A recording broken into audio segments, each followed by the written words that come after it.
रहा है। मोदी वो एप्स्टीन फाइल के कारण ब्लैकमेल हो रहे हैं और पूंजीपतियों का विकास है, अदानी का विकास है, अंबानी का विकास है। विश्व गुरु होते तो आज ये नौबत भारत के ऊपर नहीं आती थी। मुखिया आरएसएस है, आरएसएस जैसा बोले प्रधानमंत्री तो मोदी जी है। रहने दो ना मोदी जी, लेकिन उनको चलाने वाले आरएसएस वाले हैं। इसके लिए हम आरएसएस को जवाब विचारने जा रहे हैं कि पूछने जा रहे हैं कि आप मोदी को रोकिए। ये बहुजन आघाड़ी के जरिए आंदोलन में लगातार लोगों से बातचीत करने का सिलसिला है। एक बार तस्वीर में आपको दिखाना चाहूंगा कि वंचित बहुजन आघाड़ी के राष्ट्रीय अध्यक्ष है प्रकाश अंबेडकर, इनके जरिए भाषण शुरू है और इस भाषण के बीच बताया जा रहा है कि इस आंदोलन के पीछे की आज भूमिका है। आरएसएस के मुख्यालय को घेराव करने की बात क्यों वंचित बहुजन आघाड़ी कर रही है, और काफी सारे लोग यहाँ पर हमारे साथ मौजूद है, उनसे भी जानेंगे समझेंगे कि वो आज के इस आंदोलन को लेकर क्या कुछ कहना चाहते हैं। सर क्या नाम? सतीश पवार, अकोले जिले से आया हूँ मैं।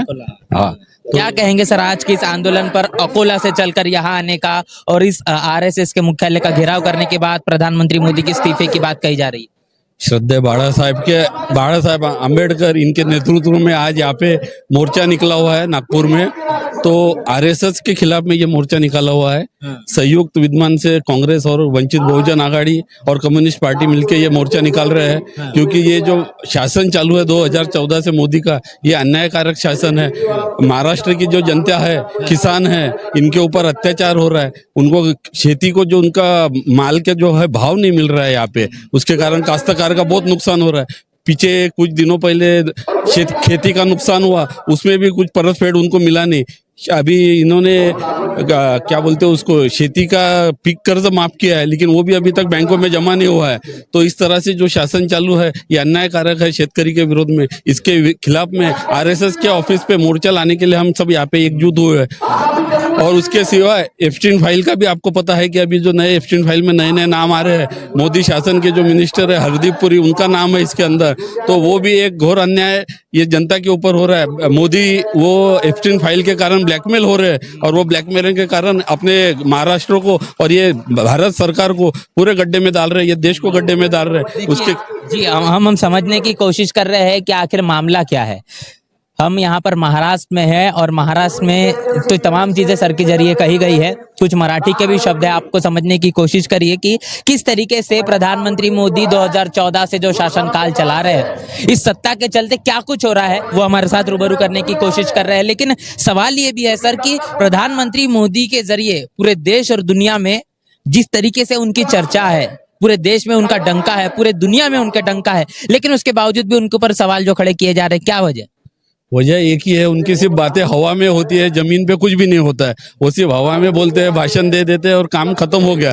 मतदान ले लेते लोगों का, उसके सिवा कोई काम नहीं हो रहा है यहाँ पे। गरीब लोगों की तरफ कोई नहीं देख रहा है, सब लोग मरते जा रहे हैं। सबका साथ सबका विकास की तो बात है बीजेपी की। हाँ, सबका साथ सबका विकास तो उन्होंने नारा है विकास, कुछ पूंजीपतियों का विकास है, अदानी का विकास है, अंबानी का विकास है, बीजेपी वालों का विकास है, और किसका विकास है? बाकी आम जनता तो पैदल ही है सब, इनका तो कोई विकास नहीं हो रहा है, उल्टा ये गड्ढे में गिरते जा रहे हैं सबके साथ। तो ये तरह से सरकार चालू, इसके लिए हमारा ये सरकार को विरोध है, मोदी को विरोध है। क्या कहेंगे? डंका तो हमने बजने की बात कही थी, विश्व गुरु भी बनने की बात बीजेपी के जरिए प्रधानमंत्री बार बार कह रहे 2047 में हम बड़ा काम करके दिखाएंगे। विश्व गुरु होते तो आज ये नौबत भारत के ऊपर नहीं आती थी। विश्व गुरु रहते तो आज हमें गैस सिलेंडर नहीं मिल रहा है। तो ये जो कैफियत हो रही है तो है ही, मुद्दा है ही नहीं, गैस सिलेंडर की कोई दिक्कत ही नहीं है। और पेट्रोल है, वो पेट्रोल जो है उसके आग में जाके देखिए आप। मैं नहीं कह रहा हूँ, ये बीजेपी की सरकार, बीजेपी तो गलत बोल रही है ना, वो तो लोगों के आंखों में धूल डाल रही है सब, दूसरा कुछ भी नहीं कर रही है। उनका जो भी कहना है वो पूरा झूठ है। लेकिन वास्तववादी जो जमीन पे हम लोग रहते हैं, हमें पता है कि क्या हो रहा है करके, क्या चीजें उपलब्ध है और क्या उपलब्ध नहीं है, हमें महसूस हो रहा है। इसके लिए हमारा ये शासन को विरोध है।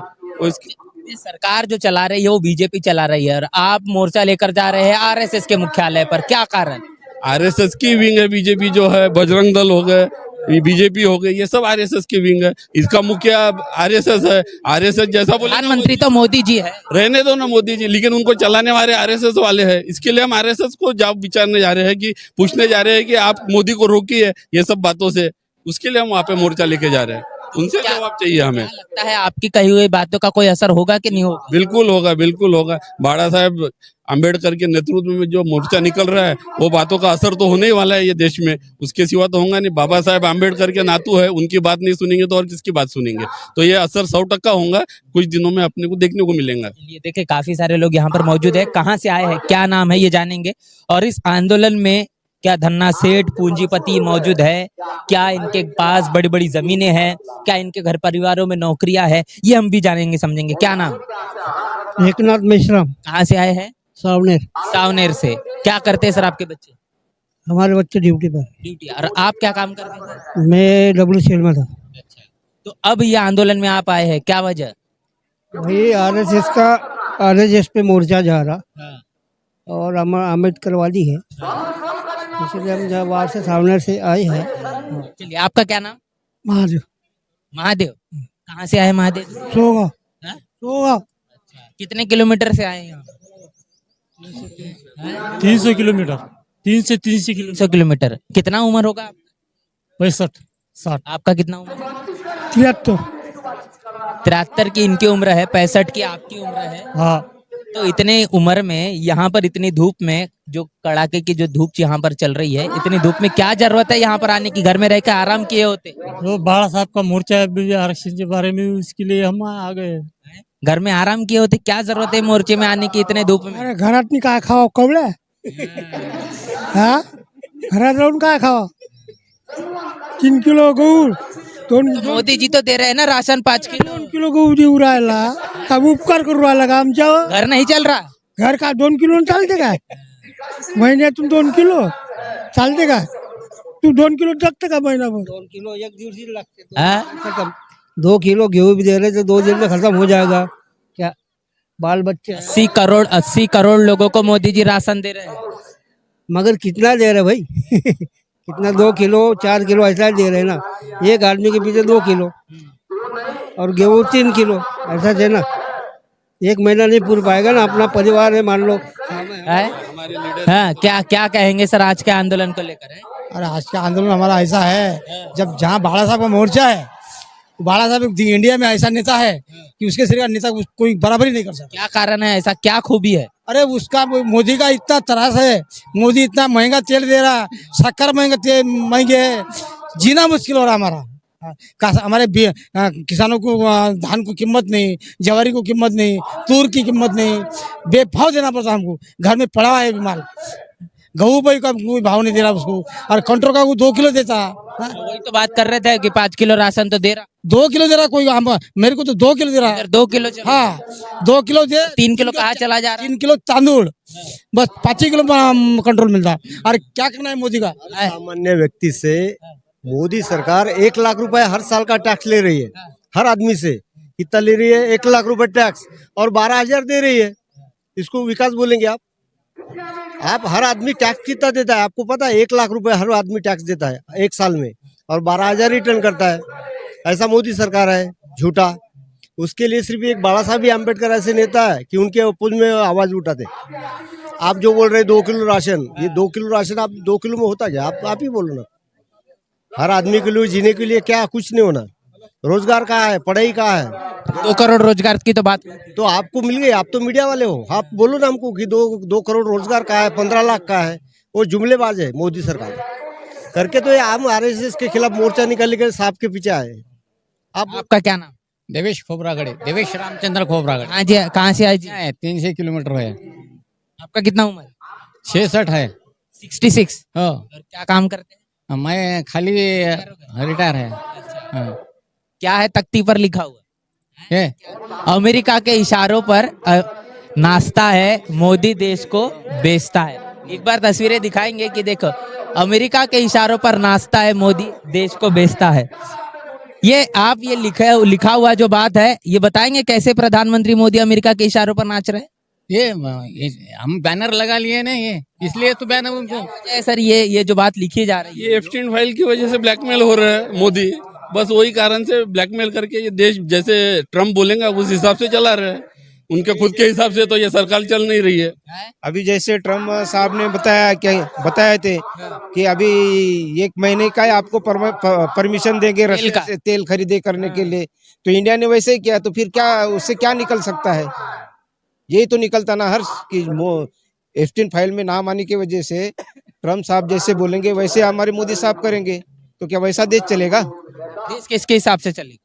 देश संविधान के हिसाब से चलना चाहिए। और ये जो सरकार चल रही है, क्या ये संविधान के हिसाब से देश नहीं चला रहा है? संविधान का सिर्फ नाम ले रही, चल का रही है। संविधान का अगर संविधान के हिसाब से चलती तो जी अपने सर से लगाते हैं संविधान को, तस्वीर तो देखी होगी। वो संविधान सर से लगाने से थोड़ा है, वो इम्प्लीमेंट करना चाहिए ना। वोटों की चोरी करके सरकार चालू है, ये वोटों की चोरी करके सरकार चालू है। ईवीएम मशीन में ईवीएम मशीन में गड़बड़, वोटों की चोरी, सब कुछ बंद कर दो, अभी ईवीएम बंद कर दो और चुनाव लो, फिर मानेंगे कि सरकार किसकी आएगी, वो सरकार सही होगी। ये ईवीएम की सरकार है ना। बैलेट पेपर से चुनाव होना चाहिए। हाँ। तो ये हम देख रहे हैं कि पूरे देश में, देश के तमाम विदेशों में अलग अलग जगहों पर जहां पर खुद ईवीएम बनती है वो लोग ईवीएम को बैन कर चुके हैं, लेकिन भारत में ईवीएम जारी है। सर, हम जानने की कोशिश कर रहे हैं आंदोलन जो छेड़ा गया है, जन आक्रोश जो आंदोलन है, क्या वजह है इसकी, किस तरीके से आंदोलन की भूमिका है आज पूरी?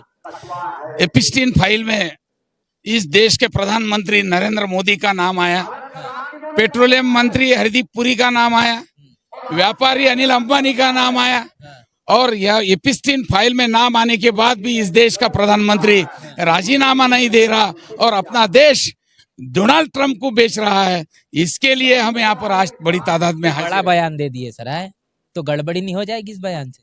कुछ भी गड़बड़ी नहीं है और गड़बड़ी होने से हम डरते भी नहीं है। और नरेंद्र मोदी जो देश भी बेच रहा है, इसने ऐसे देश बिकाऊ पंतप्रधान को क्या डरना चाहिए? इसको बेच दिया, अरे डोनाल्ड ट्रंप को बेच दिया, उसके हिसाब से तो वो नाचता है, इजराइल में जाके मुजरा करता है। फिर उसका क्या, इस देश का पंतप्रधान, इतना बड़ा सार्वभौमत्व देश भारत देश, जिसका नाम सोने की चिड़िया, इस देश का पंतप्रधान इजराइल में जाके नाचता और इजराइल को फादरलैंड बोलता है। इसीलिए आरएसएस का ये जो सिक्का है नरेंद्र मोदी, जो मुद्रा है नरेंद्र मोदी, जो मुजरा दे रहा है, उसका राजीनामा नरेंद्र मोदी हटाओ, देश बचाओ। इसलिए आज हम आरएसएस के कार्यालय के ऊपर मोर्चा निकाल रहे हैं, और वो भी श्रद्धेय बाला साहेब आम्बेडकर की। भाजपा कह रही देश की मजबूरी है, नरेंद्र मोदी जरूरी है। हम तो बोलते भाजपा, अब का क्या बोलना मीडिया के सामने, रेडीमेड स्ट्रक्चर है, बाकी के कार्यकर्ते सतरंजी उठा रहे और बाहर के आके राज कर रहे हैं, जैसा ईस्ट इंडिया। और भाजपा है कौन, माफीवीर लोग हैं। अभी इतना बड़ा अशोक खरात के इसमें बड़े बड़े भाजपा है ना, अब अजीत दादा पवार ग्रुप भी भाजपा के साथ है, एकनाथ शिंदे भी भाजपा के साथ है। उनकी फोटो अगर उसमें आती है और अकेली रूपाली चाकणकर का राजीनामा दिया जाता है, मैं तो बोलता सभी का राजीनामा होना चाहिए। और क्या भाजपा जो नैतिकता की धड़े सिखाती है, वो एप्स्टीन फाइल में उनका पंतप्रधान का नाम आता है, जो 13 साल की बच्चियों का लैंगिक शोषण, मर्डर, उनका गोश्त खाने का काम करता है। और इधर बोलता है, ये बोलते गाय का मांस खाना नहीं और आदमी का मांस खाते हैं लोग। हाँ, ये कौन सा पंतप्रधान है इस देश का? 56 इंच का सीना, यशस्वी प्रधानमंत्री है। 56 इंच का सीना काय का है? झूठा 56 इंच का सीना फाड़ा हुआ है। जो ईरान ने अपने को पाठिंबा दिया था, वो ईरान के खिलाफ काम कर रहा। होर्मुज में से जहाज निकलता बोलता है, ओमान में से जहाज निकल रहा है। इतनी झूठी बात यहाँ की भाजपा ही करती है। गैस पेट्रोल की कोई किल्लत नहीं है, कह रही है बीजेपी। अरे इस देश का 74 दिन का पुरोठा, यहाँ पे गैस का भंडार है बोल रही, और 6वें दिन ही 60 रुपए से सिलेंडर महंगा करा। ये पैसे किसके खिसे में जा रहे? ये भी तो बड़ा बात है। और लाइन क्यों लग रही है? लाइन नहीं लगना चाहिए थी फिर। और आज 25 दिन के बाद देहात में सिलेंडर बोलते हैं। क्यों होटल बंद पड़ रही, क्यों चूल्हे लग रहे हैं? अगर किल्लत नहीं है तो चूल्हे क्यों लग रहे? अब क्या इस आंदोलन की अगली भूमिका होगी, यहाँ से क्या होगा? यहाँ आरएसएस के मुख्यालय का घेराव की बात आप लोगों ने की है, और ये बात आपकी जो कही गई है वो नहीं सुनी गई, तो अगला पड़ाव क्या होगा इस आंदोलन का? नागपुर के गली से दिल्ली तक श्रद्धेय बाला साहेब आम्बेडकर के नेतृत्व में यहाँ से पूरा आंदोलन छेड़ा जाएगा। और जब तक नरेंद्र मोदी राजीनामा नहीं देता है, तो बाला साहब ने वैसा भी बोला है, अगर राजीनामा नहीं देगा तो अप्रैल महीने में अलग से और 2 फाइल निकलेगी। हाँ। देखिए, प्रकाश आंबेडकर, इनके जरिए दिल्ली, मुंबई में भी बात कही गई थी और अभी भी भाषण ये जारी है यहाँ पर नागपुर में कि अप्रैल में 2 ऐसी रीलें हैं जो प्रकाश अंबेडकर इनके जरिए जारी की जाएगी, जिसके कारण प्रधानमंत्री मोदी को बड़ी मुश्किलें होने वाली है। उसके पहले ही अगर वो अपने मंत्री पद का इस्तीफा दे दे तो उनके लिए बड़ी अच्छा होगा। ये पूरी बात हमने आपके साथ जो साझा की है, इस देश का मनुवादी जातिवादी मीडिया आपके साथ रूबरू नहीं करेगा।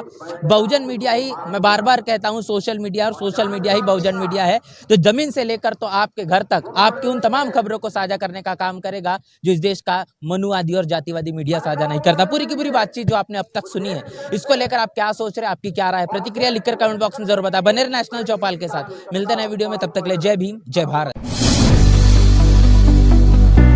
बहुजन समाज की हर खबर पाने के लिए चैनल को सब्सक्राइब करें, लाइक करें, शेयर करें। नेशनल चौपाल को बचाने के लिए ज्वाइन बटन क्लिक करके चैनल की सदस्यता लें और चैनल को आर्थिक मदद करें।